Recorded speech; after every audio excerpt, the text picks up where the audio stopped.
What if you could build AI agents inside of workflows inside of GoHighLevel? Yes, we're talking about the AI agent action, which can autonomously pick which tool it wants to use, whether it's sending an email, sending an SMS, performing contact actions, or anything you want inside of a workflow with just one prompt. Let me show you how it works. This is going to blow your mind. So let's go ahead and add an action inside of our workflow, and we can search up AI agent. So this is the AI agent action, and we can do a lot of different things with it. So let's go over the basics of how this works. This is one agent which we can give it instructions, which is basically just our prompt right here, and then it will use whichever tool it decides is most useful for this use case when you add different tools in this section. So let's go through the basics of this. The first is obviously adding your tools. So you can click add tool and you'll see all of these different tools that we get access to. There's over 100 different tools we can use. It's basically all of our actions inside of workflows, but instead of having them inside of a perfectly crafted workflow, we can actually have them on an AI agent. So to keep things simple, let's go ahead and configure two actions for communication. We'll do send email and send SMS.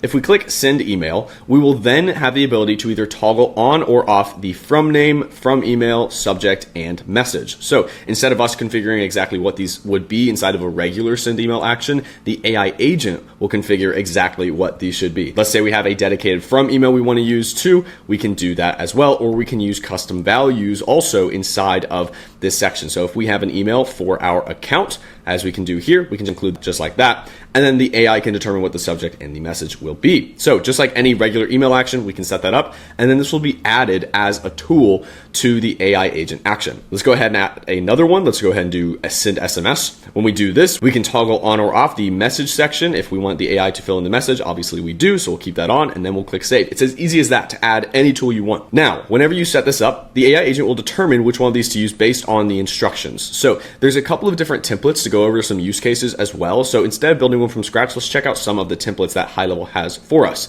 So we have a lot of different ones, and each one of these has to be used with a trigger as well. So for example, this form lead follow-up, let's go ahead and do that. We'll click apply template. We'll click apply, and then this will add our prompt to the entire AI agent as well as all of our tools. So as you can see here, this is all set up. We'll go ahead and click save. And just like that, there is our AI agent inside of our workflow. Now, this might look a little bit complicated, but it's pretty straightforward, and I'll show you how this works. So we first have our trigger for form submitted, and then we have our AI agent action. And these are all the tools it can use, like finding an opportunity, updating a contact field, updating contact tag, assigning to a user, creating an opportunity, making a booking link, sending an SMS, email, all this different stuff.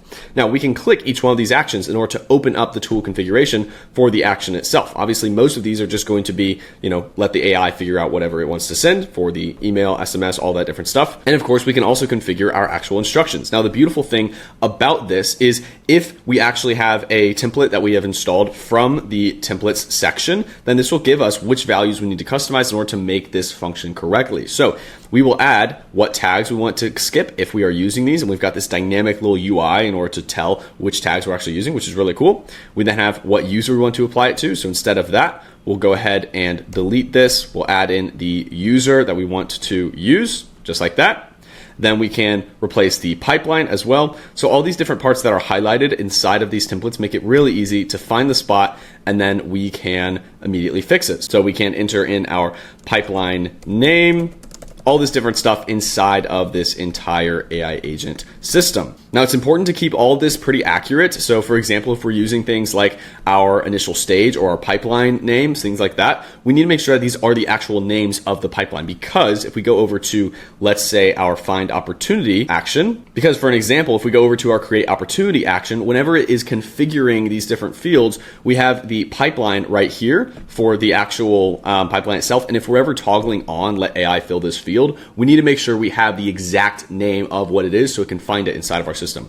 Now, an easier way to make sure this works properly is actually just selecting the pipeline yourself. But if you have multiple pipelines, just make sure inside of your prompt you have the right names for them, and then you can toggle this on and let AI generate what the value is for the fields. We can then select the fields as well, so like the opportunity name, and we can let AI include this as well. We can do all these different things within these different actions and just click save. So that's a quick tip for you. Make sure whenever you're setting up these templates, you include the right names, the right tags, because it's doing everything based on text, sort of. So what this is going to do is it's going to go through the process of getting the contact CRM profile, assigning ownership, checking for an existing opportunity, generating a booking link, sending a one-time email, sending an SMS, etc., and then notifying the entire team. Now, some more details you can configure on your AI agent action. You can, of course, configure what model you're using for this. Currently, these are all OpenAI models. You can select which one you want to use, like GPT 5.2, 5.1, Nano, etc. And then at the bottom, under advanced options, we can also configure conversation memory. This is really helpful if the same conversation goes through the workflow. So if it goes through it once and you make an opportunity for them, you want to make sure you turn this on. So that way, if they go through it again, it doesn't like make another opportunity. So that way it knows to update the opportunity and stuff like that. Then we can also change its output format. You really just normally need to pick this as none. You don't need to configure this as text or JSON unless you're getting it to return code for you inside of text or email or a webhook or whatever like that. So we can go ahead and save. We will publish this, and then let's go ahead and submit a form, and I'll show you what this looks like. It should go through all those different processes of sending us an SMS, a thank you email, etc. So let me show you what this looks like. So we sent through that contact. We can see that they are now enrolled inside of our AI agent workflow. We'll go ahead and open this up, and you can see exactly where they are. So they're right now at the AI agent step. If we look at our execution logs, we can see it go through this entire process. And under here, whenever you click view details, you can see the AI agent input and then the amount of tokens it's using for all of this different info. So the actual input used 79,000 tokens. You can see how long it took in milliseconds to actually process all of this. We then have the actual LLM response, the contact details. We then have the second step. We then have all these different phases that the AI agent is going through in order to figure out what to do with the contact. So it's fetching users, pipelines, calendars, the LLM, all of this different information, and it's going to continue processing this inside of this workflow. We can also refresh. You can see it just refreshed, and we are summarizing the memory of the entire conversation, and it's going to pick which route to go down, which tools to fire autonomously in order to execute all the different actions inside of this AI agent action. You can also use this for debugging. So if you ever want to go through and make sure that the AI agent is doing the right things inside of your workflow. So if this one had an issue or anything, we can check out any of these inside of this execution summary section. So now that we've done a test, let's do a more simple version so you can actually see what this looks like. So we're going to do an AI agent for creating a task for new customers and then giving them a booking link once they submit a form. So we'll add under our tools, we can search up task. It's going to know to actually create the task. We'll add the ability for the AI agent to determine who to assign it to and all that information. We'll then add another tool for booking. So we can generate a one-time booking link just like that.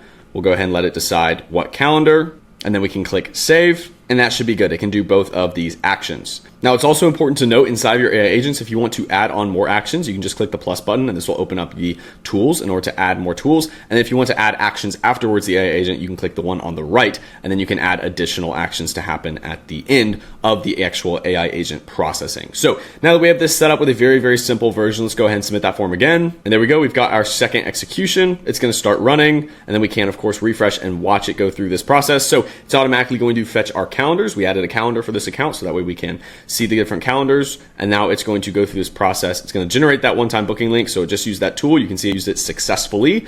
And then we are going to go ahead and see that it is adding a task. Now, what's really cool here is you can actually see it failed the ability to add a task because it didn't find an assigned user. So what it's going to do is it's actually going to use its knowledge in order to fetch users and find users to assign to the contact, even though we didn't really give it that instruction. So it can take the kind of nuance of these different scenarios and actually retry things and figure out exactly how it can debug inside of its own workflow, which is really cool. So there we go. Once it finished its entire execution, we got that one-time booking link, which we can open for this calendar for the contact itself. And I'm sure you can see how this can be really useful for your business whenever you're able to give an agent access to all of these different tools and then let it build whatever it wants and figure out exactly what to do with a contact. So if you're trying to do multiple things with a contact, this is super, super helpful because you can add tags, you can update opportunities, you can send pipeline notifications, send SMS, send emails. So you can build entire workflows with just one AI agent action instead of going action by action by action and configuring everything yourself. So build good prompts, try out some of the templates. I really want you guys to actually use these and come up with some cool business use cases. So if you create one, feel free to drop it in the comments. And if you have any questions, drop them in the comments as well, or refer to the help doc. As always, my name is Andrew, and thank you very much for watching.